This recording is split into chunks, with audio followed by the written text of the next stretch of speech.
Halo, teman-teman. Ini aku ada tiba-tiba tadi kepikiran ada ide ya pagi-pagi bangun.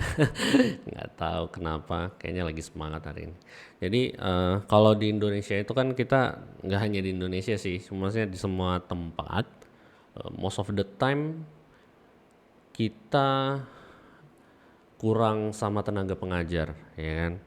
Nah, jadi pasti banyak yang membutuhkan pengajar-pengajar yang baik dan memang sudah punya passion di situ untuk datang kembali ke kampusnya untuk berkontribusi lah ya, contribute back sama universitas atau alumni yang akan datang ke sana, ya kan?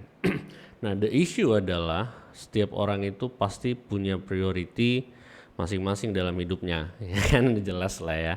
Dan at some point masalah voluntarily itu ya mas, volunteer gitu ya, kesadaran sendiri ya itu agak sedikit tricky, ya kan? Nah, apalagi kalau misalnya menyita waktu banyak gitu ya. Nah, sekarang solusinya gimana gitu, ya kan? Nah, jadi menurutku kalau misalnya pembelajaran yang sebelumnya itu kan dilakukan secara sinkronus ya.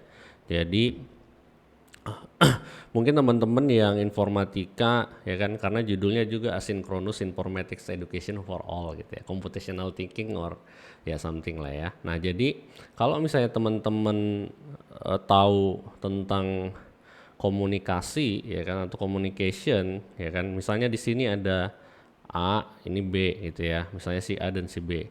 Kalau misalnya dia sinkronus, dia bakalan misalnya katakan talk gitu ya, ngomong ke sini, dia denger, baru habis itu dijawab ya kan. Ini kan ada waktu lah ya, delta T. Nah, the issue adalah dengan kayak gini, ini enggak scalable ya kan, karena takes time dan juga nggak scalable lah, karena kita harus nunggu baru dia balas gitu. Nah, ini yang terjadi kalau misalnya kita lihat pembelajaran itu sinkronus gitu ya.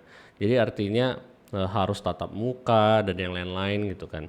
Dan which is good gitu ya at some point. Tapi kalau misalnya yang sekarang daerah pandemi dan yang lain-lain itu kan agak sedikit kesulitan ya kan. Nah, tapi dari konsep ini sebenarnya kita bisa lihat kalau misalnya model sinkronus ini diganti dengan model engineering, kan kita problem solver ya. Jadi kita coba selesaikan dengan engineering ya kan. Nah, jadi kalau misalnya asinkronus dia sudah sedikit berbeda ya kan. Ini ngecall terus, ngecall ya kan. Maksudnya eh, nge-push ke sesuatu baru nanti at some point dia bakalan balikin tuh. Ya kan, jadi dengan gini nih scalable, ini bisa ngerjain yang lain ya kan. Kita sebagai tenaga pengajar bantuan, everyone is a educator lah ya untuk ke anaknya kemana gitu ya, tapi kan alangkah baiknya kalau di sharing gitu ya kan, jadi kayak ada pool gitu. Nah, jadi dengan ini misalnya ini si pengajar ya kan, dan sini si murid atau siswa ya kan, tet gitu kan, balik baru ini juga bisa melakukan hal yang sama, tanya dijawab gitu. Contohnya kayak gitu simpelnya. Oke, nah gimana cara implementasinya ya kan, karena kalau misalnya kita udah profesional, udah biasa lah dengan model kayak gini ya, jadi istilahnya kayak base camp mereka melakukan hal itu gitu ya kan.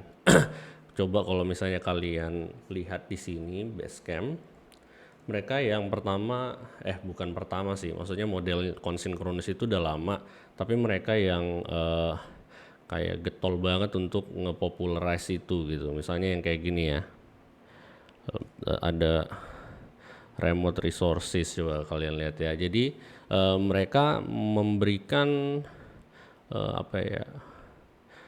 Ya ada beberapa resource di sini yang mereka pakai dalam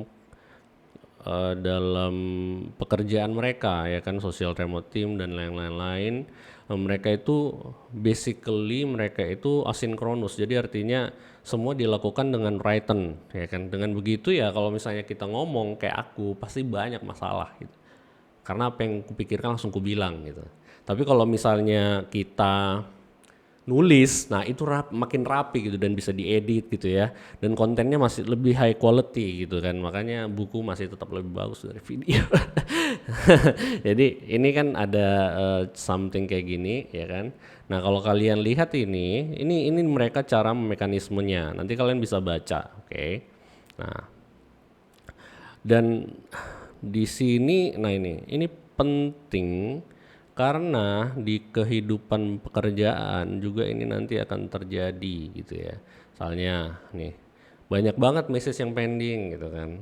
Chattingnya 28 gitu-gitu kan. Nah ini kan jadi kayak mengganggu juga gitu. Nah jadi kita gimana caranya menghalangi asinkronus yang overload juga gitu kan. Karena sesuatu solusi pasti ada impactnya juga lagi yang lain gitu kan. Ya kan jangan sampai kita asinkronus jadi overload gitu kan, semuanya kita bacain gitu kan, nggak semua juga penting ya kan, harus bisa difilter dengan baik ya kan. Nah gitu, oke. Nah jadi dengan adanya model asinkronus dalam learning, guru itu jadi bisa di relief kan, dan kita istilahnya juga dari industri bisa contribute back gitu ya kan. Jadi dari industri, dan itu berarti harus ada satu platform gitu kan. Dan modelnya adalah discussion gitu ya. Nah, yang penting itu sebenarnya adalah aku tahu kalau misalnya dosen itu penting banget dalam perkembangan karena dia bisa ngelihatin blind spot si siswanya. Ya kan? Itu yang paling penting, feedback. Ya kan? Jadi kita tahu kita salah di mana, kita benarnya di mana gitu. Jadi kalau mahasiswanya mikir salah dan dia harus ngomong gitu, karena makin sering salah makin dibenerin gitu, tapi jangan salah yang sama gitu. Itu nyebelin kan. Udah ditanya lagi, terus habis itu udah nggak apa, udah salah, misalnya kayak salah sintaks terus gitu kan, yang sama terus ya, berarti itu kan memang siswanya yang apa ya, kurang serius. Jadi dengan kayak gini menurutku bisa membantu saling komunikasi dan sharing gitu ya, dengan adanya discussion dan kolaborasi terjadi ya kan. Karena kita kan kalau misalnya konseptual dan fundamental itu sebenarnya diajarkan di universitas, sekolah dan yang lain-lain gitu ya. Kalau praktikal kan ini kan something yang memang apa ya, bisa cepat dipelajarin gitu, hitungannya mungkin mingguan gitu. Jadi kan sama kayak pernah yang dibilang sama mentorku Pak Risman, itu gampang, weeks mungkin ya, tapi kalau fundamental itu hitungan tahunan dan yang lain-lain. Nah sekarang kita butuh platform, tools, teknologi bisa membantu kita untuk ini. Kita bisa memanfaatkan GitHub ya. Ini aku juga udah terapkan untuk beberapa hal yang aku lakukan. Jadi modelnya itu adalah asinkronus dengan ini, misalnya ya aku kasih contoh. Contohnya yang ini deh ya. Jadi kita bakalan punya discussion di sini. This one. Kita bakalan punya discussion, pertanyaan, jawaban dan yang lain ada di sini ya kan. Nah, dan kita kalau di discussion ini kan modelnya tanya jawab, Q&A apa segala macam, atau orang ada mau posting ideas dan yang lain-lain ya. Kalau misalnya ada issues, itu nanti modelnya sesuatu yang di-assign ke orang lain dan harus komplit gitu ya. Jadi kalau misalnya discussion ini udah lebih kayak general, mau ngomong apa gitu, mau ide ya kan, dan announcement dan lain-lain, show and tell, dia mau show something. Kalau itu sesuatu yang memang harus di take action gitu ya. Jadi kayak misalnya di sini kalau teman-teman lihat, kita bisa cek misalnya di kayak gini mungkin ya. Ini misalnya kayak gini, ini kan sesuatu yang memang harus di take action. Yang ini kan ada issues yang memang ini masih kebuka dan harus di close gitu ya. Tapi setelah itu misalnya kita punya discussion, kita bakalan bisa apa namanya, bisa men-summarize itu jadi satu tulisan ya kan, karena modelnya udah di sini semua. Misalnya kayak gini nih, nanti hasil diskusinya jadi dibikin dalam bentuk markdown seperti ini gitu. contohnya ya. Nah ini lalalala gitu kan. Ini nanti dibikin kayak gini. Jadi dengan kayak gitu ya ini tinggal dikopas kalau misalnya ini programming gitu ya. Jadi bisa memanfaatkan fitur-fitur yang ada di sini. Dan ada lagi yang namanya labs.github ya. Ini bisa juga dimanfaatkan ini. Jadi dia bisa ngecek tugas otomatis. Ya kan misalnya kayak gini, kalian bakalan bisa buat free course dan yang langsung automatically dicek nanti ya kan. Nah ini ada step-stepnya, gimana cara praktikalnya ya kan. Dari industri mungkin bisa membridging mengenai technical knowledge supaya dipadukan dengan fundamental. Jadi dari sisi industri mungkin lebih ke technical dan implementation ya kan. Tapi kalau dari sisi university kontributnya kan knowledge generation gitu kan. Jadi dia memang benar-benar generating knowledge dan tahu fundamental yang benar sama konseptual. Jadi bisa saling berbagi. Yang difokuskan ke sana itu dan difokuskan sini gini. Jadi ada kolaborasi itu intinya ya. Kalau mau kolaborasi harus ada tempatnya kan. Kalau nggak nyambung, dia nongkrong di sana, kita nongkrong di sini ya nggak nyambung gitu. Walaupun ini dilakukan asinkronus tapi tetap bisa kita apa ya? Collaborate gitu, apa namanya, lebih ke orchestration kali ya, bukan kayak workflow gitu, tapi orchestrate gitu ya, ya kan gitu kan. Nah itu udah lengkap dan kita di sini bisa bikin bot ya kan. Oh ini botnya untuk apa gitu ya. Jadi nanti kita bisa langsung mungkin bisa bikin langsung summary gitu kan dan yang lain-lain. Oke. Menurut kalian gimana? Menarik sih menurutku. Jadi setelahnya dengan begitu volunteer bisa banyak datang dan yang penting adalah ada accountability. Jadi misalnya seorang dari mahasiswa mungkin nggak pernah langsung nimbrung atau kurang aktif atau apa, nah nanti bisa di tag sama botnya.